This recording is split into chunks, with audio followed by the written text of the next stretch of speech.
Hello everyone, welcome back to my channel knowledge you. आप सभी के लिए उत्तराखंड लोक सेवा आयोग ने sub inspector civil police intelligence, fire station second officer और प्लाटून कमांडर के लिए वैकेंसी निकाली है। नोटिफिकेशन का लिंक डिस्क्रिप्शन में दे दिया गया है। इस वैकेंसी का आवेदन कब से कब तक करना है, कितनी वैकेंसी जारी की गई हैं और इस वैकेंसी के लिए एलिजिबिलिटी क्राइटेरिया क्या है, इन सब से रिलेटेड जानकारी आपको इस वीडियो में मिलेगी।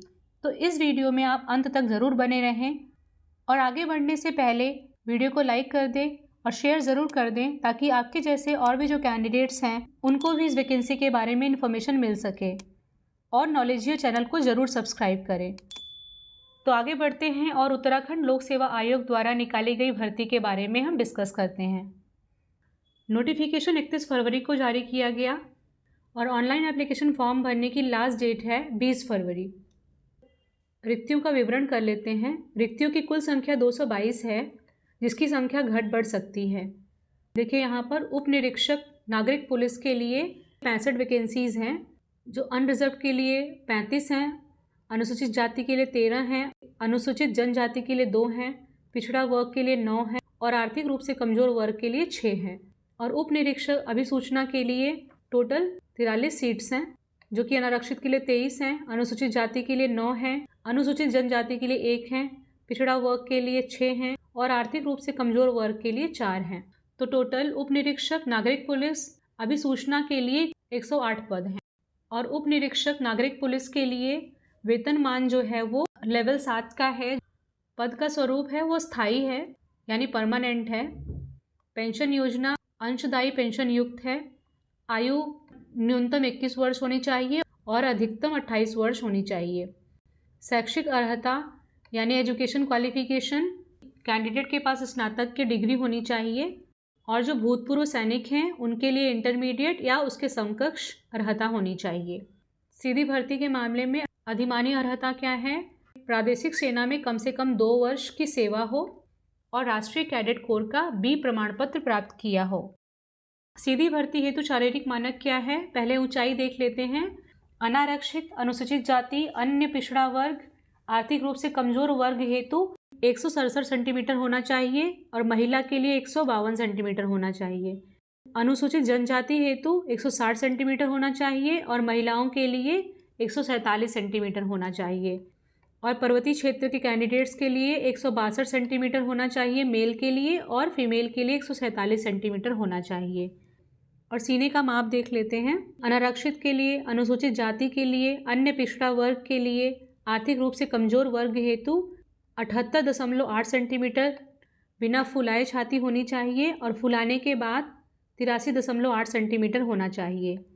और पर्वतीय क्षेत्र और अनुसूचित जनजातियों के लिए 76.5 सेंटीमीटर बिना फुलाए सीने का माप होना चाहिए और फुलाने के बाद 81.5 सेंटीमीटर होना चाहिए। ये केवल पुरुषों के लिए हैं। और दूसरे पद का नाम है गुल्म नायक।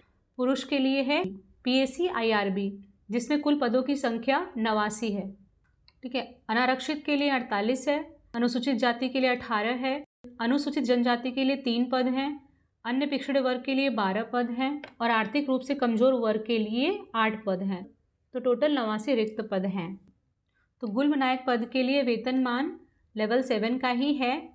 अब पद का स्वरूप स्थायी है और ये भी अंशदायी पेंशन युक्त है।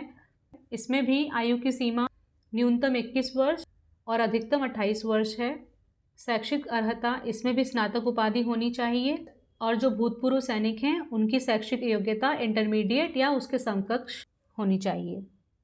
और गुल्म नायक के लिए भी अधिमानी अर्हता सेम है, यानी प्रादेशिक सेना में 2 वर्ष की न्यूनतम अवधि तक सेवा हो और राष्ट्रीय कैडेट कोर में बी प्रमाण पत्र प्राप्त किया हो।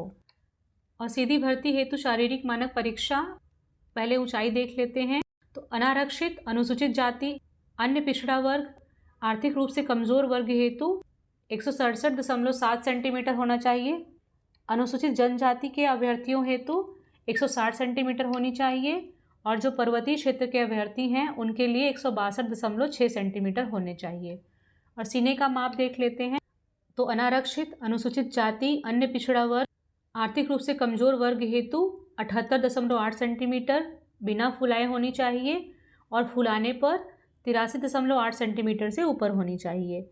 और जो पर्वतीय क्षेत्र के अभ्यर्थी हैं और अनुसूचित जनजाति के अभ्यर्थी हैं उनके लिए 76.5 सेंटीमीटर बिना फुलाए सीने का माप होना चाहिए और फुलाने के बाद 81.5 सेंटीमीटर होना चाहिए। और तीसरा पद है अग्निशमन द्वितीय अधिकारी। ये पुरुष और महिला दोनों के लिए है। इसमें कुल पदों की संख्या 25 है।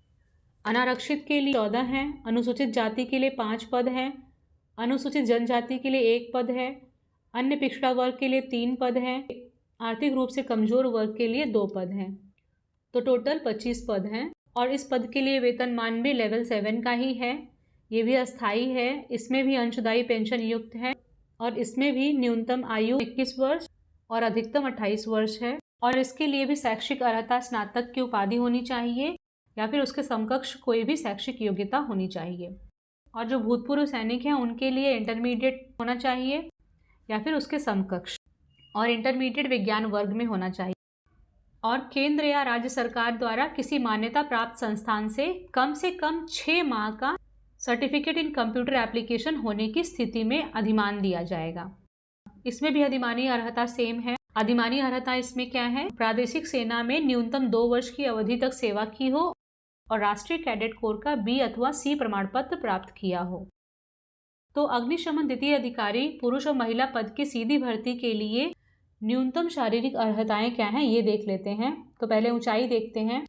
तो पुरुषों के लिए अनारक्षित, अनुसूचित जाति, अन्य पिछड़ा वर्ग, आर्थिक रूप से कमजोर वर्ग हेतु 167.7 होनी चाहिए और महिलाओं के लिए 152 होनी चाहिए। अनुसूचित जनजाति के लिए 160 सेंटीमीटर और महिलाओं के लिए 147 सेंटीमीटर होनी चाहिए।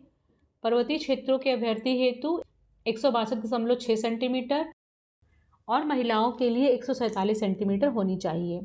और सीने का माप केवल पुरुष अभ्यर्थियों के लिए है।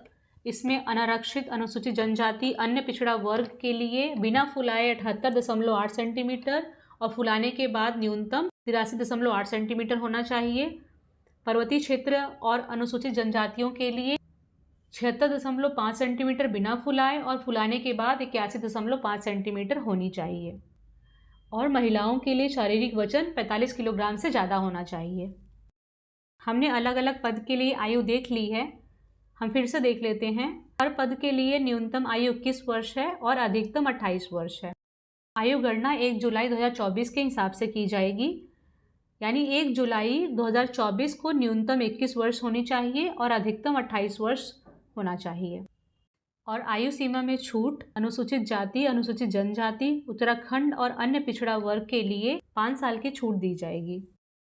और जो होमगार्ड हैं और उन्होंने 3 वर्ष की नियमित सेवा पूरी कर ली है उनको 5 वर्ष की छूट दी जाएगी।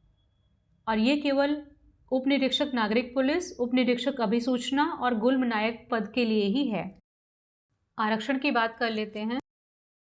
तो उत्तराखंड राज्य के अनुसूचित जातियों, अनुसूचित जनजातियों, अन्य पिछड़े वर्ग, आर्थिक रूप से कमजोर वर्ग और उत्तराखंड की महिलाएं, पूर्व सैनिक, दिव्यांगजन, स्वतंत्रता संग्राम सेनानी और उत्तराखंड प्रभावित अनाथ बच्चों के लिए आरक्षण है। और जो उत्तराखंड के अधिवासी नहीं हैं वो चाहे किसी भी वर्ग के हों उनके लिए आरक्षण का लाभ नहीं मिलेगा। ऑनलाइन आवेदन किए जाने की प्रक्रिया क्या है? सबसे पहले आपको psc.uk.gov.in या ukpsc.net.in पर जाना है और उसके बाद मेनू बार में जाकर के हाउ टू अप्लाई लिंक पर क्लिक करना है।